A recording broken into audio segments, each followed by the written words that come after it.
Hey guys, what's up? It's Kevin for the win here, and we're back for another edition of Diablo 3. Today on the channel, we are showing off a brand new set build. This is highly requested Bombardment Crusader. This uses several pieces of the Akkhan armor set mixed in with 2 pieces of the Invoker set. And we're going to be abusing the bombardment ability. This is what the armor of Akkhan does, so you know. We're going to be abusing bombardments with the help of Akkhan's champion, and the fact that we're able to get a significant cooldown reduction thanks to the armor of Akkhan. Then we're going to help amplify our bombardments more so with the burden of Invoker, which is a 2 set piece here. We're going to be focusing more so on the first part of the ability, which is that force damage goes in a 15-yard radius. We're not really going to rely on the second half of that particular ability because it doesn't really benefit us too much since we're just dropping bombardment down. We're also going to be using the flail of the charge that will allow us to do steed charge and get a massive amount of damage off, as well as cooldown reduction for that ability as well, which will help us move around the screen really fast, which is something that bombardment definitely benefits for. Also, we're going to be using the Captain Crimson set. I know I use this quite a bit on a lot of armor sets here on the channel, but it really helps in terms of just getting more damage thanks to the amount of cooldown reduction. So more damage is always a good thing. Unlike a lot of my other builds, this is going to be using a lot more diamonds in the slots. We also want here is the Ring of Restraint and Focus. That'll allow us to get the 2-piece bonus there. Pretty much everything to do more cooldown is pretty much everything we want. On the necklace, we're going to be using the Talisman of Akkhan to help ensure that. We're also going to be using a Bane of the Powerful, a Bane of the Stricken, and we're also going to be using Boreski's Chip because that allows us to get more thorns damage. So the way this armor pretty much works is bombardment. That's your main focus, and because we're using this particular ability, the amount of thorns that we have on each piece of our armor is vital. We're also going to be using Iron Skin to get a little bit more toughness and to get extra damage out of the thorns. Akkhan's champion to do the massive amounts of damage. Then we're going to use Condemn. You can either go this way, or you can use the Vacuum ability. Either or, I prefer that one because I take a little bit more damage, and the last ability is Steed Charge. These are what you're going to want on your set as well. Iron Maiden, Indestructible. And you also want Finery because you get a bit more attack boost out of your gems. In the cube, you want the Mortal Drama because it's been buffed significantly. The Belt of the Trove, which has been buffed significantly. And a Ring of Royal Grandeur. So I will link in the description a link to this armor set build because I know it's a lot of different pieces working and all together. And there's very specific things you need to do in order to get this just right to actually use it online and use it yourselves to its most ability. So we're going to start off by showing you a greater of 60. We'll do a 65. We'll do a 70. And we'll do a 75 if I'm not mistaken. If not, maybe we might do 80. But this armor is not just there yet because I just recently made it. Still optimizing it. So first thing you want to do, obviously, is you're going to want to activate your Akkhan's champion. Then you're going to activate Bombardment. You're going to Steed Charge through a lot of enemies. Thanks to Mortal Drama, and as well as the Belt of the Trove, bombardments will automatically drop down every 4 seconds. They're going to do massive amounts of damage. Sweep attack is there just to build a bit of defense. Really, you want to do is use Steed Charge to just run through the map very fast, getting to large density areas of mobs so that bombardments can pick them up and pick them off significantly. But pretty much all your damage rate is going to be coming from bombardment. But you have to also keep this in mind. You always have to have your Iron Skin active. So you have to keep an eye on that particular cooldown. Whenever it is active, make sure you click it because Iron Skin is actually buffing your bombardment since it allows you to get more thorns damage. And particularly the bombardment ability we're using relies heavily on the amount of thorns that damage you do is the amount of damage that the bombardments are doing. So that's why it's very important. Not only do you really want critical hit in your helm, and you also want it in your gloves and your necklaces and stuff, but you have to actually, this time around, instead of focusing on, like, our abilities, you want as much thorns on every piece of armor as you can get to get the maximum amount of damage off here. But Steed Charge really is what's going to do a great deal of damage as well. Always make sure you have an Akkhan's champion up. Always make sure that you have then your Iron Skin up. Then pretty much what you're going to want to do is you will use your Condemn, either to Vacuum, if you chose that one, to pull enemies in. If not, your Vacuum not your vacuum, but your condemned, that the other one you use is reciprocation. That one is that if you get stuck in a mob that's doing a lot of damage to you, you can just fire off a big blast and do a massive amount of damage that way. I prefer that one because on the higher greater rifts, I feel like that has a bit more mileage as opposed to condemned vacuum, which is just there to kind of suck things into bombardment. I mean, you're moving around so fast with bombardment that it's really, or even with the armor, you're moving around so fast. That's really rare that you're going to need to suck enemies into bombardments, because if you're really timing your windows and just running into your mobs in density, case in point here, look, we're already at 261, 264. Probably we can even get maybe 300 massacre bonus going on here. Really, it's just a matter of speed and running into mobs. Ideally, this armor obviously shines the best when you're in wide areas, wide dungeons like this, where you could just have everything pretty much coming at you. You can fire off the bombardments and stuff. But it's always important to remember to keep an eye on the Akkhan's champion, because it cools down pretty fast thanks to the armor of Akkhan. We're on this guy enemy here, the Griff Guardian. We're just going to chuck a bombardment and kill it, which it does. This should probably be either under 3 minutes as a clear time, if not just 3 minutes. I think this is under 3 minutes, I would say. So this is pretty much the new S-tier build for the Crusader. A lot of people are talking about this might be the best armor for Season 22 right now. It's not even a set armor, it's just a mix mosh of pieces. Ironically, Armor of Akkhan was a low-tier armor. It was not a high-tier armor. I'm going to be augmenting Goaka's swiftness because I actually need it in this armor set for more cooldown reduction. Like I say, this armor is still work in progress, guys. So, it's, work in progress. Wow, that was 2 minutes and 49 seconds, so under 3 minute clear time. Okay, this is a greater rift 65. The time is going to go up, obviously. It's very dependent on the dungeon layout and how many mobs I run into, particularly elite packs, because that's what you really want to do is use Steechart to run fast and to find the biggest densities of elite packs, case in point here, so that you can pretty much clear this thing. The reason why everybody's considering this now an S-tier armor build is the fact that this armor is great at clearing things at very fast speeds, which is very important when you want to clear things on the leaderboard. Another thing that's also very vital to this particular armor is the fact that it can clear things, even at high rates. So it functions really as a speed build, but it also can be a push build if it wanted to, depending on how high and greater. Obviously, you need to augment here. Once you're pretty much, you can have this armor with a good setup, and you do, get crit hit on your helm and crit hit on your gloves, and you got pretty much good ancient legendary pieces. This will pretty much take you all the way through greater rift 75-80 without optimization. If you want to go further than that, obviously you're going to need to augment every piece, which is very important to get every piece ancient, legendary, flail to charge, this thing important. The other thing you want to go for in your armor is you want cooldown reduction, not so much resource cost. Cooldown reduction is more important. Oop, I ran into one of those stalker monsters, so that's automatic death, really. I didn't know it came out of nowhere, so that's unfortunate, but it's okay. One death that's not really going to factor too much of the clear time there. Alright, so, like always, you gotta remember to keep your Akkhan's champion active as long as you can. The other thing is, obviously, keep an eye on Iron Skin. And then you just pretty much are running through bombardments using sweep attacks to build up a bit more armor. When you get into an elite pack that you're having a hard time taking down, that's when you use Condemned Reciprocation. If you choose to go Vacuum route, what you're going to use Condemned Vacuum Force to just pull mobs closer to you so that the bombardments can all take them off in one particular spot.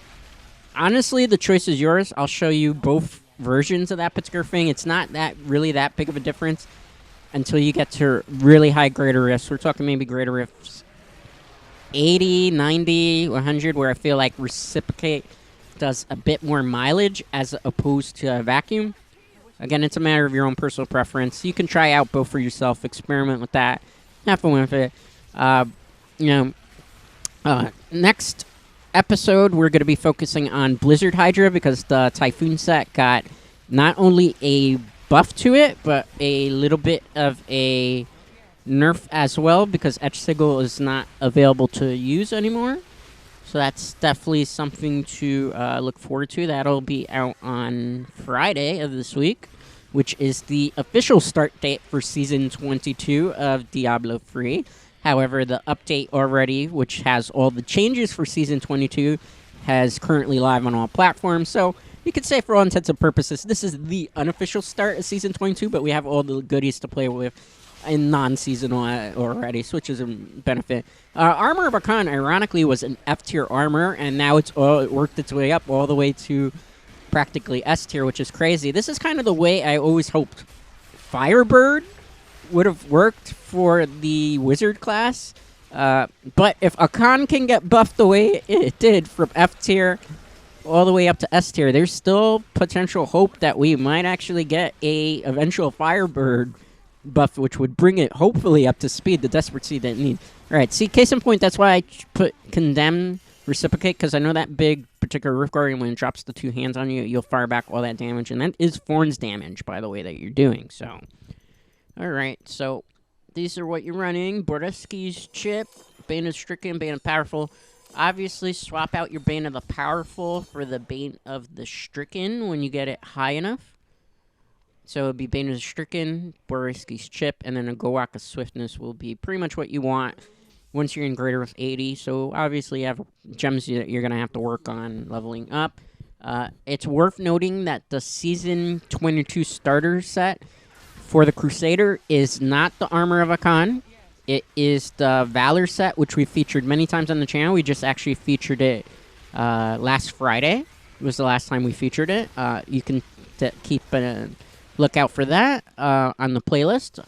I have all previous Diablo videos on the playlist, which shows you various armor sets. I would keep an eye on in pretty much the title cards for ones that say Season 22, because all those videos are pretty much were made in preparation for Season 22, factoring on all the buffs, all the nerfs, all the little changes that they've done. Reason why Armor of Akkhan is doing so well is because the 6-piece bonus of the Armor of Akkhan got a significant bump. So it used to be 15,000% damage boost for all the particular abilities that you use while Akkhan's Champion is active. Now they buffed it to 2,000 or 20,000% damage boost. So it's a significant damage boost, which allows it to do very well. Bombardment had a couple of changes as well. Case in point, Belt of the Trove, which was originally every 6 seconds, was now changed to every 4 seconds, which allowed more damage. Also, the Mortal Drama Weapon was significantly boosted, I should say, from 250% damage modifier to a 500% damage modifier when it's put in the KNOX Cube, which is incredibly significant, which allowed Bombardment just to kind of pretty much overtake everything right now. And as you can see here, pretty much the only time you're really going to run into trouble in this armor set is if you were to get squashed in a very bad spot where you don't have either your Iron Skin active or your Akkhan's Champion. But the way the armor is set up, thanks to all the flawless diamonds that I'm using, particularly that means you're going to have a very, very slow window of cooldown. Usually your cooldown is going to take maybe, for Akkhan's Champion and Iron Skin, roughly it's going to take maybe about a second to 2 cooldown for Iron Skin. Akkhan's Champion, it takes a little bit longer. That's where Goaka Swiftness comes in handy, because it'll allow you to get a bit more damage reduction. If we wanted to, we could take out maybe one of the focus rings and the restraint ring and put in maybe a ring of Obsidian Zodiac to give us an extra second of cooldown. Not necessarily necessary here. I feel like restraint and focus work a little bit better, but again, this is work in progress armor. A lot of different builds are already out there, a lot of experimentation, so it's kind of a guide to help you in regards to a good starter particular build for Bombardment. Then you can modify from there. It's also kind of important to have a lot of cooldown reduction, because of Captain Crimson in particular, because Captain Crimson will give you more... Ooh, I walked into a pool of acid there, which took me out. That was kind of unfortunate, but it's okay. Not every dungeon that you're going to run through with this armor is going to be completely flawless. Sometimes you run into a little bit of problems, case in point there. But, yeah, so, Goaka Swiftness will help with that, because you'll get extra damage reduction for the cooldown, which will then help buff Captain Crimson, which says that the more cooldown you have, the more amount of damage that you dish out, as well as the amount of armor that you particularly get for that, or defense, so keep in mind that's kind of why it's a little bit more important. Because Bane of the Powerful, really, honestly, at this point where I'm at in this particular build, really I don't need it anymore. I can pretty much augment that gem if I wanted into the armor to get this a bit more bulky. Just kind of waiting to level up the Goaka Swiftness a bit more, and then I'll definitely experiment a bit more with that. So this armor is going to kind of take you a while to build towards, because there's a lot of pieces that you're going to need to grind for quite a bit. Obviously, you're going to need 4 pieces of the armor of Akkhan, outside of the shoulders and the feet. Also, you're going to need 2 pieces of the Invoker set. That's going to be your shoulder and I believe your legs, if I remember correctly. And then you're going to need Captain Crimson, which is a lot of grinding bounties to be able to get the pieces necessary to get that. I was fortunate that I have already for my Valor Satyr set, the Primal Ancient Legendary version of Captain Crimson's belt.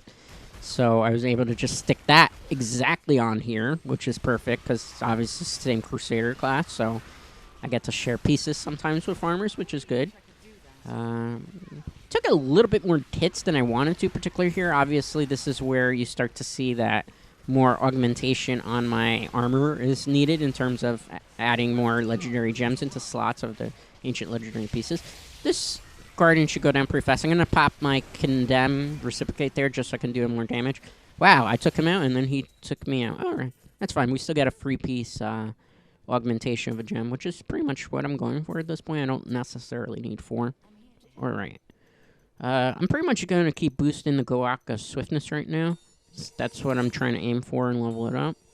Probably the next time you see this armor on the channel, which you will see again in Season 22 at some point, it will have a bit more modification on it. Wanted to get this video out as quick as possible, because I know that this is a set that a lot of people on the channel are very interested in running. It's been talked about, obviously, on various different channels of Diablo and on the forums and everything of the sort, so want to definitely give people an opportunity to see it in action here.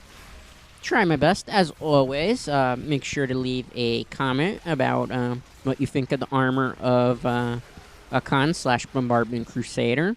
Do you like it? Do you have a particular build that you think I should particularly run for it? I'm always open to suggestions and comments. I try to get back to everybody's comments on the channel in a very frequent manner. I'm not always on the internet. For anybody that follows me on social media kind of knows that I knee-deep in videos, and then I have other personal stuff that always goes on. And, you know, sometimes I'm not available on the internet, but whenever I do see a comment, I do tend to drop a like, and I also make sure to try to comment back and stuff. Recently, someone gave me some interesting suggestions in regards to the Poison Scythe build that I have for the Necromancer, Legacy of Dreams Poison Scythe build that it is, where I'm going to try out particularly some of their suggestions and see. So yeah, definitely whenever, you know, you feel that you have a good suggestion for one of the armor sets here that I haven't actually done on the armor, or maybe I potentially have overlooked, definitely make sure to let me know in the comments. Also, likes and subscriptions are greatly appreciated, as they always help the channel grow, and they help me gauge which particular Diablo videos you would like to see more on the channel. Like, obviously, I know you guys like Whirlwind Barbarian quite a bit, so I know to focus a bit more on Whirlwind Barbarian, but I am actually going to be doing Leapquake Barbarian in the near future. You're probably going to see a video as soon as next week, probably next Wednesday, because the Leapquake Barbarian got quite a bit of buffs to it. We also got a little bit of a nerf, but the buffs are a bit more significant than the nerfs. So that's definitely something I really have been looking into. Again, Blizzard Hydra, which I thought wasn't going to be that good. You'll see in the next video how really well Blizzard and Hydra pair up with when you use it with Bane of the Trap. So that's pretty cool. Another thing that you're definitely going to be seeing on the channel is a starter set for Season 22's Barbarian build. That's the Armor of Savages, I believe it's called. It's a frenzy build. It's going to take me a while still to work on that particular armor set, because I just got the pieces, but they're not particularly the most ideal pieces to run. So I'm going to try to fix that up a little bit and then get that video out to you guys by the following week. Keep in mind that Thanksgiving Day is going to be coming up pretty shortly. when Thanksgiving Day is approaching. I believe that's going to be that Wednesday and that Thursday. There'll be a Diablo video on that Wednesday. I don't know if there will be one on the Thursday or the Friday, aka Black Friday, because it's going to be the holidays, and I kind of like to take a little bit of a break. I hope these guys can understand that. I'm also actually still trying to track down a PS5 in New York City. I haven't been able to get one yet because they're sold out in stores and they're sold out online, so I need to be able to keep an eye on the internet that particular day that I won't be able to put out a video because I'm trying to get my hands on a PS5 so we can go next gen on the channel. I might actually, if I can find a PS4 version of Diablo 3 for pretty cheap, I might play a augmented version of Diablo 3 on the PS5 via the PS4 version in the near future. I want to get it for cheap. If I could get it like super cheap, like for $6, like I've seen some people be able to get the Xbox not Series X, but the Xbox One version of it. I've seen people get it for $6. If I can do that, then I'll probably definitely upgrade my Diablo 3. For those of you who are not familiar, I played Diablo 3 on the Nintendo Switch platform, Eternal Collection, because that's pretty much the console that I have at the moment, which is great and all. I'm definitely looking forward to Diablo 4, which is another reason why I'm trying to get my hands on a PS5, because I have a feeling we will definitely be seeing Diablo 4 on PS5 and Xbox Series X. I'm pretty sure we're not going to be seeing Diablo 4 on the Nintendo Switch platform, just because obviously Nintendo Switch is not that powerful of a hardware. Great gaming system, love it to death. I've had it many years already, 3 years I think going strong. A lot of games on it. Diablo, pretty much if I didn't have Nintendo Switch, I probably would have never gotten into Diablo 3 the way I did. So definitely, something I'm keeping an eye on is where Diablo 4 is going. I feel like it's going to be PS5, Xbox Series X, not so much Nintendo Switch, which is another reason why I'm trying heavily now, before Diablo 4 comes out, to actually be able to get it PS5. Definitely take things into the next generation and stay updated on the channel with the updated hardware. So, alright, so that was a pretty quick, clear time there. This is the Bombardment Crusader. I'm going to show the armor pieces again for you guys since I don't have a build for it. So you want Sweep Attack, Bombardment, Iron Skin, Akkhan's Champion, Condemn. You can either use Reciprocate or Vacuum, your depends. Steed Charge, Heavenly Strength, Iron Maiden, Finery, Indestructible, In Your Cube, Mortal Drama, Belt of Trove, and a Ring of Royal Grandeur. You want the Helm of Akkhan with a Royal Diamond on it. I'm going to go slow so you guys can see it. You want a Breastplate of Akkhan, a Burden of Invoker, Gauntlets of Akkhan, Flail of the Charge. Alright, Focus, Restraint, Shield. You want the Bracers from Invoker, and that's pretty much what you want. If that's too fast for you, I will try to find an exact build for this armor and post it in the description. Might take me time. Make sure to give me a like and subscribe. Till next time, stay safe, stay healthy.